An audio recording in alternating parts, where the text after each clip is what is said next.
চলমান আন্দোলনের পরবর্তী কর্মসূচি ঘোষণা উপলক্ষে সংবাদ সম্মেলন করছেন জামায়াতে ইসলামী সেক্রেটারি জেনারেল মিয়া গোলাম পরোয়ার। সরাসরি যুক্ত হচ্ছে সেখানে।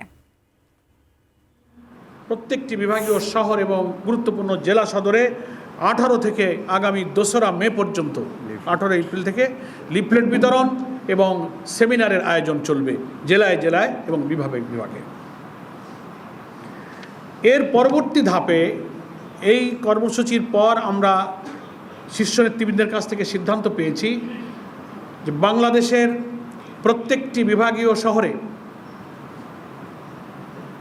11 দলের উদ্যোগে সেই বিভাগের অধীন সমস্ত জেলার 11 দলের যৌথ সহযোগিতা এবং ব্যবস্থাপনায় বিশাল বিশাল সমাবেশ অনুষ্ঠিত হবে বিভাগীয় সদরগুলোতে এই 2রা মের পর থেকে।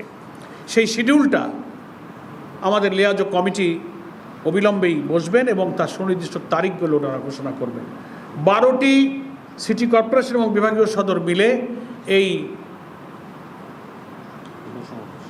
বিভাগীয় সদরগুলোতে সমাবেশ অনুষ্ঠিত হবে। সেখানে 11 দলের প্রত্যেকটি দলের শীর্ষ নেতারা এই বিভাগীয় শহরের এই সমাবেশগুলোতে ইনশাল্লাহ উপস্থিত থাকবেন।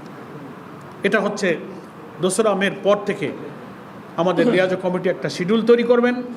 নির্দিষ্ট দিনক্ষণ কোন দিনে কোন সিটি কর্পোরেশন বা বিভাগীয় শহরে হবে এই দিনক্ষণ লিয়াজো কমিটি অচিরেই দেশবাসীর কাছে সাংবাদিক ভাইদের মাধ্যমে ঘোষণা করবেন।